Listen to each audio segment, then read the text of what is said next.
तो जैसा कि आप जानते हैं हम देख रहे हैं हू एम आई सीरीज़ को और उसी सीरीज़ में अब तक हमने जाना है कि हू एम आई हम कौन हैं। तो हमने जाना है कि हम आत्मा हैं, हम सोल हैं।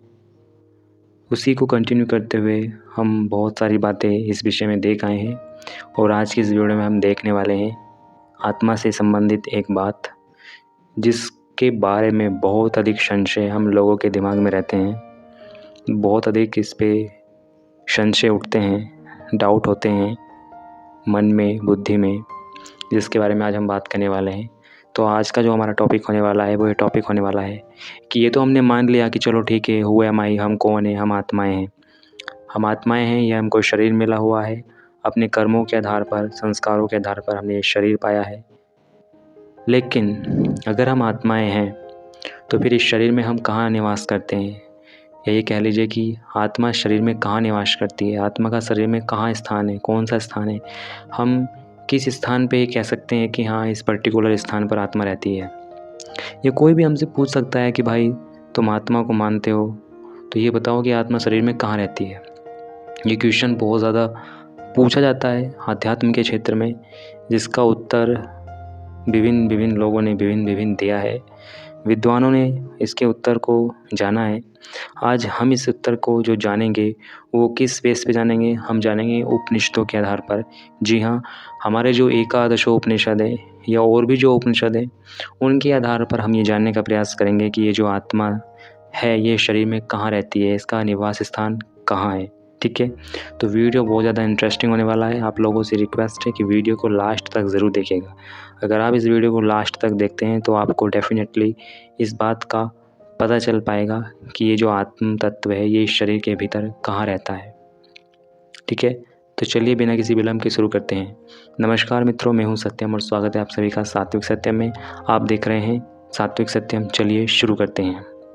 तो देखो, आत्मा के विषय में हमारे जो उपनिषद है, जैसे कि कठोपनिषद है, ऐतरेय उपनिषद है, श्वेताश्वतर उपनिषद है, ब्रह्म उपनिषद है, बृहदारण्यक उपनिषद है और बहुत सारे जो उपनिषद हैं उनमें आत्मा का निवास स्थान जो बताया गया है उनको हम अब बारी बारी से देखेंगे। तो उपनिषदों के आधार पर हम ये जानने का प्रयास कर रहे हैं कि हमारे शरीर में आत्मा कहाँ रहती है। ये जो आत्म तत्व है, ये जो चेतन तत्व है, ये जो कॉन्शियसनेस है, ये शरीर में कहाँ रहती है। क्योंकि कोई कहता है कि हृदय में रहती है, कोई कहता है कि बुद्धि में रहती है, कोई कहता है कि मन में रहती है, कोई कहता है कंठ में रहती है ना। अलग अलग बातें इस संसार में प्रचलित हैं। लेकिन आज हम एग्जैक्टली ये जानेंगे कि वास्तव में इसका निवास स्थान कहाँ है। तो देखिए, हम सबसे पहले देखने वाले हैं कठोर उपनिषद के आधार पर। कठोर उपनिषद की षष्ठी वल्ली में 2 श्लोक आते हैं, एक तो 16वां श्लोक और एक 17वां श्लोक। इन श्लोकों से क्या पता चलता है हमको आत्मा के बारे में? तो देखिए, कठोपनिषद की छठी वल्ली का जो 16वां श्लोक है वो कहता है, शतम च एका हृदयस्य नांग्य तासां मूर्धानम अभिनिसृता एका तया ऊर्ध्वम आयान अमृतत्वम एति विश्वंग अन्यः उत्क्रमणे भवन्ति। इसका मतलब क्या है? देखिए, इसमें लिखा है कि हृदय की 101 नाड़ियाँ हैं। मतलब मनुष्य का जो हमारा हृदय है, हम लोगों का जो हृदय है उसमें 101 नाड़ियाँ हैं। उनमें से एक मूर्धा सिर की ओर निकल गई है।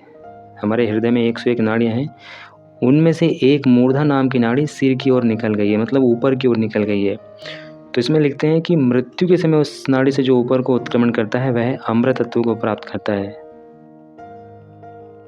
आगे लिखते हैं कि बाकी की अन्य नाड़ियाँ साधारण व्यक्तियों के उत्क्रमण के समय काम आती है। मतलब क्या कि जिस व्यक्ति के प्राण या जिस व्यक्ति का आत्मा मूर्धा नाड़ी से निकलेगा वो अमृत तत्व को प्राप्त करेगा, और बाकियों के जिनके प्राण या जिनका आत्मा अन्य नाड़ियों से निकलेगा वे और योनियों को प्राप्त होंगे। तो कहने का मतलब क्या है?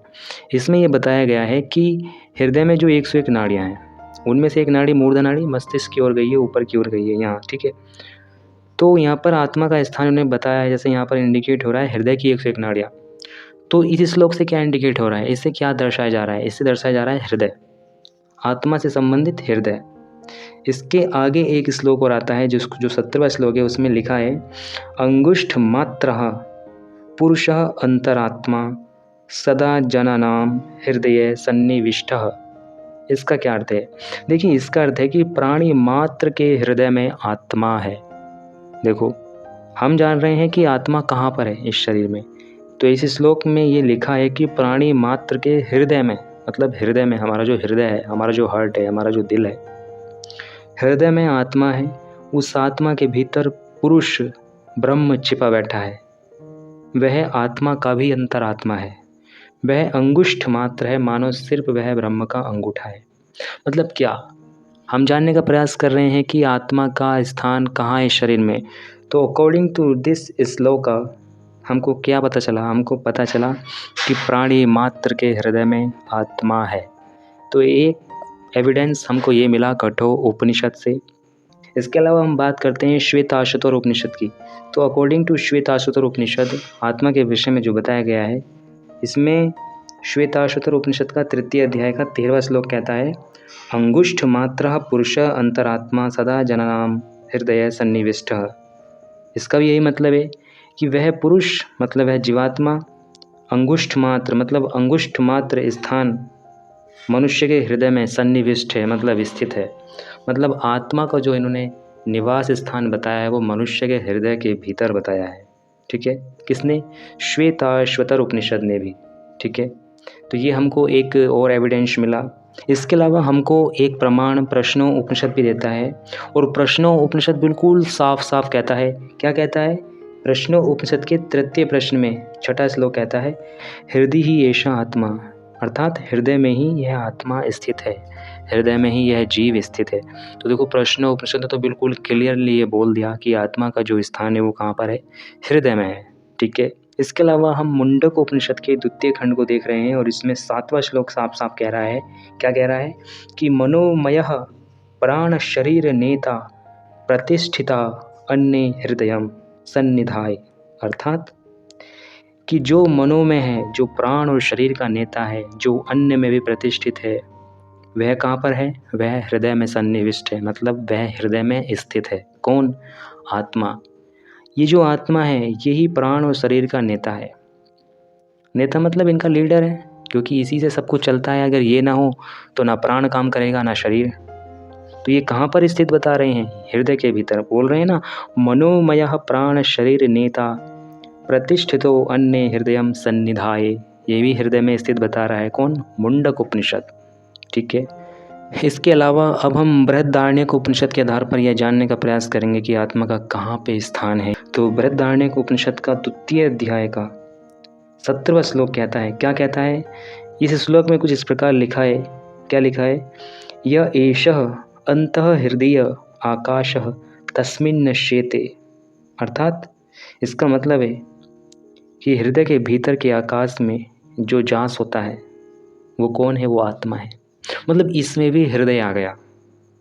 ये जो बृहदारण्यक उपनिषद है, इसमें भी आत्मा का जो स्थान बताया है वो कहाँ बताया है? हृदय। ये कह रहे हैं ना, एषो अंतः हृदय आकाश तस्मिन् नश्येते, मतलब जो यह हृदय के अंदर आकाश है उसमें शेते मतलब सो जाता है। कौन? वह आत्मा, मतलब उसमें वह रहता है, उसमें वह स्थित होता है। ठीक है, तो बृहदारण्यक उपनिषद ने भी इस बात की पुष्टि की कि आत्मा का निवास स्थान कहाँ पर है? हृदय में। तो इस प्रकार आप देख सकते हैं उपनिषदों में साफ साफ लिखा है कि आत्मा का निवास स्थान कहाँ पर है? हृदय में है। हृदय ही एषा आत्मा, साफ साफ कह रहा है कि आत्मा हृदय में स्थित है। ठीक है, लेकिन जब अब यहाँ पर समझने की बात यह है कि जब हमको साफ साफ पता चल ही गया कि आत्मा हृदय में स्थित है, तो ये तो क्वेश्चन का पता चल गया। हमारा क्वेश्चन क्या था? हमारा क्वेश्चन था कि भाई आत्मा कहाँ पर निवास करता है इस शरीर में? तो उपनिषद ने तो बोल दिया कि हृदय में निवास करता है, तो क्या यही इसका आंसर है? जरा रुकिए, ये ठीक है कि आत्मा हृदय में निवास करता है, लेकिन क्या आत्मा सिर्फ हृदय में ही निवास करता है या कहीं और भी निवास करता है? तो देखो इतना ही इसका सफिशिएंट आंसर नहीं है। इसका जो वास्तविक आंसर है वो क्या है उसको हमको समझना है। ठीक है, तो देखिए ये जो आत्मा है ना, ये इस शरीर में केवल हृदय में ही निवास नहीं करता। ये ठीक है, ये सच है, ये वास्तव में उपनिषद में बिल्कुल सही लिखा है कि आत्मा जो है हृदय में स्थित है, हृदय में निवास करता है, बिल्कुल ठीक है। लेकिन क्या केवल हृदय में ही करता है और कहीं नहीं करता? इसके बारे में हमको जानना है। तो देखिए हमारा एक ब्रह्मोपनिषद है, और ब्रह्मोपनिषद में एक जगह आया है कि नेत्र स्थम जागृतम विद्यात। मतलब क्या? कि जागृत अवस्था में जो ये आत्मा है, इसकी स्थिति बताई गई है कि ये कहाँ पर रहता है, नेत्रस्थम, मतलब नेत्रों में ये स्थित होता है। अब नेत्रों में मतलब ये जो नेत्र हमको दिखाई देते हैं इनमें नहीं, ये जो हमारी नेत्रेंद्रिय है, ये हमको जो दिखाई देती है, ये तो मात्र एक इंद्रियों के गोलक हैं, ये तो डिब्बे हैं। मेन इंद्रिय जो है, जो वास्तविक इंद्रिय है, वो इनके पीछे छिपी हुई है। तो उस नेत्रेंद्रिय में जीवात्मा स्थित होता है जागृत अवस्था में। ऐसा कौन कह रहा है? ऐसा ब्रह्मोपनिषद में ऐसा आया है कि नेत्रस्थम जागृतम विद्यात, अर्थात ये जागृत अवस्था में, ये जागृत स्थिति में ये जो आत्मा है ये नेत्रों में स्थित होता है। इसके अलावा ब्रह्मोपनिषद में ही एक जगह आया है कि कंठे स्वप्ने समाविशेत, कंठे स्वप्ने समाविशेत, अर्थात ये जो स्वप्न की अवस्था होती है, इस अवस्था में आत्मा की स्थिति जो बताई गई है वो कंठ में बताई गई है। ठीक है, ब्रह्मोपनिषद कहता है कि कंठे स्वप्ने समाविशेत, कि स्वप्न अवस्था में या स्वप्न की स्थिति में जब हम स्वप्न देख रहे होते हैं उस समय आत्मा की जो स्थिति, आत्मा को जो निवास स्थान बताया गया है वो कंठ को बताया गया है अकॉर्डिंग टू ब्रह्मोपनिषद। ठीक है, इसके अलावा ब्रह्मोपनिषद कहता है कि सुषुप्तम हृदय स्थंतो, सुषुप्तम हृदय स्थंतो, अर्थात कि सुषुप्त अवस्था में या सुषुप्ति की अवस्था में या सुषुप्ति की स्थिति में, अर्थात जब सो रहे होते हैं उस समय आत्मा की जो स्थिति होती है, आत्मा का जो स्थान होता है वो कौन सा होता है? वो होता है हृदय, सुषुप्तम हृदय स्थंतो, ऐसा ब्रह्मोपनिषद में आया है। ठीक है, इसके अलावा इस बात की पुष्टि कि ये जो आत्मा की इन्होंने 3 अलग अलग स्थितियाँ बताई, एक नेत्रों में जो कि जागृत अवस्था में होता है, एक कंठ में जो कि स्वप्न अवस्था में होता है, और एक हृदय में जो कि सारे उपनिषद बताए रहे हैं कि जो सुषुप्ति अवस्था में होता है। तो ये जो 3 इन्होंने पर्टिकुलर जो स्थान बताए हैं, इसकी पुष्टि ऐत्रेय उपनिषद में भी हो जाती है। कैसे? देखिए, ऐत्रेय उपनिषद के प्रथम अध्याय में 12वां श्लोक कहता है कि तस्य त्रय अवस्था स्त्रयः स्वप्ना अयमावशतः इति। इसका अर्थ क्या है? देखिए, इसका अर्थ ये कहते हैं कि जब जीवात्मा शरीर में रहता है तब 3 अवस्थाओं में मतलब 3 स्थानों में रहता है। पहली बात तो ये क्लियर है कि जीवात्मा किसी एक पर्टिकुलर स्थान में नहीं रहता, जीवात्मा की स्थितियाँ बदलती रहती हैं शरीर में। अगर हम ये मानते हैं कि किसी एक विशेष से किसी एक पर्टिकुलर स्थान में ही आत्मा रहता है तो ऐसा नहीं है बॉस। उपनिषद ने इस बात को नकार दिया है। आत्मा की स्थितियाँ बदलती रहती हैं, कभी आत्मा हृदय में होता है, कभी आत्मा कंठ में होता है और कभी आत्मा नेत्रों में होता है। अब जैसा कि ब्रह्मोपनिषद में हमने देखा, जब सुषुप्त अवस्था में होते हैं तो आत्मा हृदय में होता है, जब स्वप्न अवस्था में होते हैं तो आत्मा कंठ में होता है, और जब जागृत अवस्था में होते हैं तब आत्मा नेत्रों में होता है। ठीक है, ये हम ब्रह्मोपनिषद में अभी देखा है हमने। इसके अलावा ऐत्रोपनिषद भी इस बात की पुष्टि कर रहा है कि इस जीवात्मा शरीर में रहता है तब 3 अवस्थाओं में, 3 स्थानों में रहता है। देखो, इसमें इन्होंने इस प्रकार से लिखा है कि निम्न विचारों के जीव नीचे के स्थानों में, मध्य विचारों के जीव मध्य स्थानों में, और उच्च विचारों के जीव उत्तम स्थान में रहते हैं। अब उपदेश देते हुए ऋषि ने उंगली से बताया, समझने का प्रयास करना। ऋषि शिष्य को बता रहे हैं कि आत्मा की स्थितियाँ कहाँ कहाँ पर हैं शरीर में, तो उपदेश देते हुए ऋषि ने उंगली से बताया कि यह उत्तम आवश्यक है, यह उत्तम आवश्यक है, यह मध्यम आवश्यक है, और यह निकृष्ट आवश्यक है। जैसे उन्होंने बताया होगा। अब यहाँ पर उंगलियों से बताने का मतलब, जब शिष्य के सम्मुख वो उंगलियों से बता रहे हैं तब तो शिष्य को पता चल गया होगा कि ऋषि कहाँ कहाँ पर बता रहे हैं कि भाई ये जागृत अवस्था है, ये स्वप्न की अवस्था है आत्मा की, और ये हृदय जो है ये सुसुप्ति की अवस्था है। ठीक है, तो इस प्रकार उंगली से जब ये बता रहे हैं आत्मा की स्थितियों के बारे में शरीर में, तो शिष्य को तो पता चल गया होगा। लेकिन उपनिषद में, ये जो उपनिषद हमारे पास है ब्रह्मोपनिषद को छोड़कर, इसमें ऐसा कहीं नहीं लिखा है। ठीक है, लेकिन इस बात की पुष्टि हो रही है, जैसा ब्रह्मोपनिषद कह रहा है कि 3 अवस्थाएं इन्होंने बताई हैं आत्मा की। जैसे कि हम जानते हैं कि 3 अवस्थाएं आत्मा की, आत्मा 3 स्थितियों में रहता है इस शरीर में, एक तो जागृत, एक स्वप्न, एक सुषुप्ति। अब उन तीनों में आत्मा की अलग अलग स्थितियाँ होती हैं। जैसे कि हमने देखा कि भाई सुषुप्ति अवस्था में हृदय में, और स्वप्न अवस्था में कंठ में, और जागृत अवस्था में नेत्रों में। नेत्र मतलब ये जो नेत्रों के गोलक हैं इनमें नहीं, ये जो डिब्बे दिखाई देते हैं इनमें नहीं, जो मूल इंद्रिय है उसमें। ठीक है, तो ये कह रहे हैं कि ऋषि उपदेश देते हुए कह रहे हैं, शिष्य को उंगली से बता रहे हैं कि यह उत्तम आवश्यक है, मतलब उत्तम स्थान है, यह मध्यम आवश्यक है, मतलब मध्यम स्थान है, और यह निकृष्ट आवश्यक है, मतलब निकृष्ट स्थान है। ठीक है, तो जीवात्मा 3 स्थानों में रहता हुआ शरीर की 3 अवस्थाएं उत्पन्न कर देता है। ये अवस्थाएं हैं जागृत, स्वप्न तथा सुषुप्ति। परंतु यहाँ ऋषि ने इन तीनों अवस्थाओं को सोई हुई अवस्था कहा है। शरीर की इन तीनों अवस्थाओं में रहता हुआ भी जब तक जीव ब्रह्म का साक्षात्कार नहीं कर लेता वह सोया ही है। बिल्कुल ठीक बात है, जब तक हम उस ब्रह्म का साक्षात्कार नहीं कर लेते तब तक तो हम जागते हुए भी वास्तव में सोए ही हैं। तो ये इतनी बातें हमने देखी अकॉर्डिंग टू उपनिषद, ब्रह्मोपनिषद, ऐत्रेय उपनिषद, मुंडक उपनिषद, प्रश्नोपनिषद, बृहदारण्यक उपनिषद और श्वेताश्वतर उपनिषद, है ना। विभिन्न विभिन्न उपनिषदों के आधार पर हमने जाना। क्या जाना? अब देखिए, कुछ लोग कहते हैं कि आत्मा का स्थान केवल हृदय में है ना। कुछ लोग ऐसा मानते हैं, कुछ लोगों की ऐसी परसेप्शन है, उनकी ऐसी धारणा है कि आत्मा केवल हृदय में निवास करता है। तो आप एक बात तो सोचिए, पहली बात तो ये क्लियर है कि आत्मा किसी शरीर में किसी भी एक स्थान पर नहीं रहता।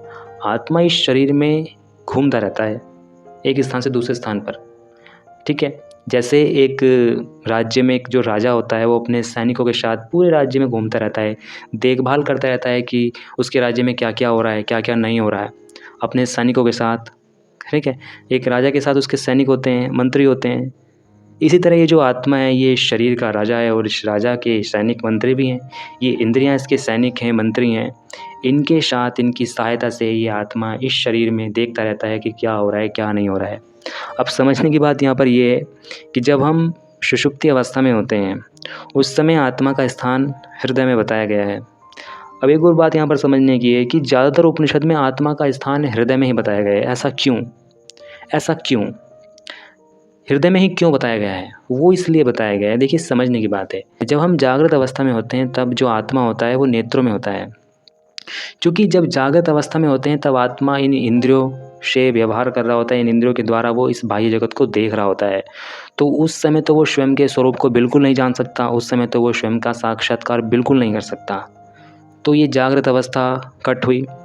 इसके अलावा जब जीवात्मा स्वप्न अवस्था में होता है या जब जीवात्मा कंठ में होता है ना, तीन अवस्थाएं देखी ना हमने, नेत्र वाली, कंठ वाली और हृदय वाली।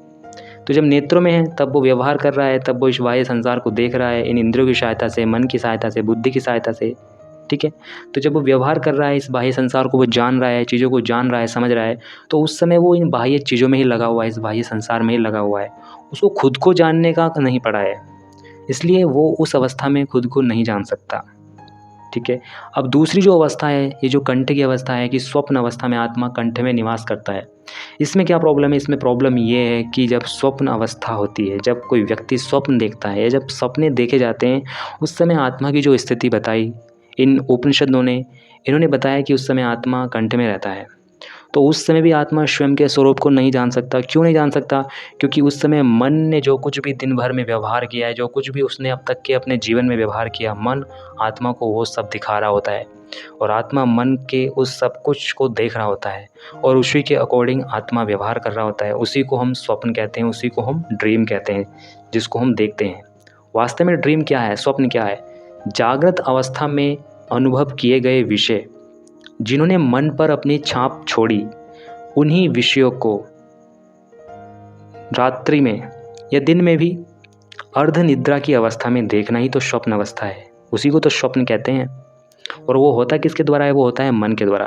क्योंकि हम जो कुछ भी व्यवहार करते हैं, जो कुछ भी हम जानते हैं, जो कुछ भी हम देखते हैं, सुनते हैं, खाते हैं, पीते हैं, उस सबके संस्कार किसी न किसी रूप में हमारे मन पर, हमारे चित्त पर अंकित हो जाते हैं। और आत्मा चूँकि मन से ही सब कुछ देखता है, तो आत्मा स्वप्न अवस्था में मन में जो कुछ भी था उसको देख रहा होता है, इसलिए वो स्वप्न देखता है। और चूँकि वो स्वप्न देखता है तो वो अपने स्वरूप को नहीं जान पाता, वो स्वप्न देखने में ही लगा रहता है। तो इसीलिए यही कारण है कि उपनिषदों ने ज़्यादातर आत्मा का जो स्थान बताया वो हृदय को बताया। क्यों बताया? क्योंकि हृदय ही एकमात्र ऐसा स्थान है जहाँ पर आत्मा स्वयं के स्वरूप को जान सकता है या जहाँ पर स्वयं का साक्षात्कार किया जा सकता है। ऋषियों ने, मुनियों ने हृदय में ही, अपने हृदय, अंगुष्ठ मात्र हृदय में ही उस परमात्मा रूपी आत्मा के दर्शन किए। देखो, जब हम सोते हैं तब हमारा जीवात्मा होता है हृदय में, ये बात क्लियर है, उपनिषद में भी लिखी है। जब हम सोते हैं उस समय हमारा आत्मा होता है हृदय में, उपनिषद में साफ साफ लिखा है। अब हमको पता भी है, ये हमको अच्छे से, हमने इसकी अनुभूति भी कर रखी है कि जब हम सोते हैं उस समय, जब हम गहरी निद्रा में सोते हैं और जब हम सोकर उठते हैं तो हमको कितना अच्छा फ़ील होता है, हम कितना अच्छा अनुभव करते हैं। हमको ऐसा फ़ील होता है, हम ऐसा अनुभव करते हैं, हम कहते हैं कि यार बहुत अच्छे से सोया, बहुत अच्छी निद्रा आई, मज़ा आ गया सोने में। मतलब एक हमको प्लेज़र मिलता है, एक बहुत अच्छा प्लेज़र मिलता है, उसका हम अनुभव करते हैं। तो वो अनुभव हमको क्यों होता है? वो अनुभव हमको इसलिए होता है क्योंकि हम जब गहरी निद्रा में चले जाते हैं उस समय हम समस्त प्रकार की चिंताओं से, भयों से, विचारों से, शंकाओं से, प्रश्नों से, मतलब सांसारिक सभी गतिविधियों से हम छूट जाते हैं और अपने आत्म स्वरूप में हम मग्न हो जाते हैं। यही कह लीजिए कि अपने ही स्वरूप का हम साक्षात्कार कर लेते हैं निद्रा की अवस्था में, गहरी निद्रा की अवस्था में। तो जब आत्मा स्वयं के स्वरूप का साक्षात्कार करता है उस गहरी निद्रा की अवस्था में, उस समय वो स्वयं को देख लेता है और उसी को देखने के बाद वो स्वयं के स्वरूप में मग्न हो जाता है, मतलब स्वयं के स्वरूप को वो जानता है। और जब वो सोकर उठता है वो कहता है मैं बड़े आनंद से सोया। क्यों सोया? क्योंकि वो स्वयं के स्वरूप में मग्न हो गया। फिर उसने ना मन से संपर्क रखा, ना इंद्रियों से रखा, ना इस बाह्य संसार से रखा, ना अपने भीतरी संसार से रखा। सबसे उसने संबंध तोड़ दिए। वो सिर्फ एक से संबंध रखता है, स्वयं से। मतलब स्वयं के ही स्वरूप में वो मग्न हो जाता है गहरी निद्रा की अवस्था में। इसलिए सोकर व्यक्ति कहता है कि बड़े आनंद से सोया। तो बिल्कुल ठीक इसी प्रकार समाधि अवस्था में समाधिस्थ योगी जन जाते हैं और हृदय रूपी इस आकाश में, इस अंगुष्ठ मात्र स्थान में उस अपनी अंतरात्मा का साक्षात्कार करते हैं। और यही एकमात्र स्थान ऐसा है जिसमें उस अंतरात्मा को देखा जा सकता है, उसका साक्षात्कार किया जा सकता है, उसका अनुभव किया जा सकता है। बाकी कंठ में, इंद्रियों में या किसी भी जगह इस शरीर की उस आत्मा का साक्षात्कार नहीं किया जा सकता। इसलिए यही कारण है कि अधिकतर उपनिषदों ने आत्मा का जो निवास स्थान बताया है वो हृदय को बताया है। क्यों बताया है? क्योंकि हृदय में ही उसको देखा जा सकता है, हृदय के भीतर ही उसको झांक कर देखा जा सकता है, हृदय के भीतर अंगुष्ठ मात्र स्थान में ही उसका साक्षात्कार किया जा सकता है। कैसे किया जा सकता है? शुद्ध ज्ञान से, शुद्ध कर्म से, शुद्ध उपासना से, अष्टांग योग के पालन से समाधिस्थ अवस्था में जाकर उसको देखा जा सकता है। ठीक है, तो ये आज हमने जाना, ये आज की इस वीडियो में हमने जाना कि आत्मा का जो स्थान है वो वास्तव में है कहाँ पर है। तो आत्मा का स्थान इस शरीर में कभी भी एक जगह नहीं रहता। जैसा कि हमने उपनिषद के आधार पर देखा, आत्मा इस शरीर में घूमता रहता है, कभी हृदय में, कभी कंठ में, कभी नेत्रों में, ज़्यादातर इन्हीं में। बाकी और किसी ऐसे शरीर के किसी अंग में ऐसा नहीं आया है अब तक जो हमारे शास्त्रों में बताया गया है। उनके आधार पर तो ये प्रमुख रूप से ये 3 स्थान ही बताए गए हैं आत्मा के, हृदय और कंठ और नेत्र। ठीक है, तो अपने उपनिषदों के आधार पर मैंने जो आप लोगों को ये बातें बताई, उम्मीद करता हूँ कि आप लोगों ने ये बातें सुनी होंगी। यदि आप इस वीडियो पे यहाँ तक अंत तक आए हैं तो आपका बहुत बहुत आभार, आपका बहुत बहुत धन्यवाद। उम्मीद करूँगा कि आपको कुछ सीखने को मिला होगा। आप अपनी राय कमेंट बॉक्स में रख सकते हैं, आपको वीडियो कैसा लगा। वीडियो यदि अच्छा लगा हो तो वीडियो को लाइक कीजिए, चैनल पर यदि आप नए हो तो चैनल को सब्सक्राइब कीजिए, क्योंकि इससे अगली वीडियो में हम जानने वाले हैं कि आत्मा साकार है या निराकार है। वो टॉपिक बहुत ज़्यादा इंपॉर्टेंट होने वाला है, उसके विषय में जानना बेहद ज़रूरी है। जो भी आध्यात्म प्रेमी हैं उनके लिए तो जानना बहुत ज़्यादा ज़रूरी है। तो उसको जानने के लिए चैनल को सब्सक्राइब ज़रूर कीजिएगा। और हाँ, हमने इंस्टाग्राम पे भी अकाउंट बनाया है, आप चाहें तो उससे जुड़ सकते हैं। ठीक है, डिस्क्रिप्शन बॉक्स में आपको लिंक मिल जाएगा, आप वहाँ पे जाके हमको इंस्टाग्राम पे फॉलो कर सकते हैं और वहाँ पे भी आप हमसे जुड़ सकते हैं। चलिए, अपना ध्यान रखिए, स्वस्थ रहिए, प्रसन्न रहिए, उस परमेश्वर का नाम का जप करिए, ओम नाम का जप करिए। मैं मिलूँगा आपसे फिर से किसी अगली वीडियो में, तब तक के लिए take care of yourself. Thank you so much for watching me. Have a good day. ओम सच्चिदानंद ईश्वराय नमो नमः।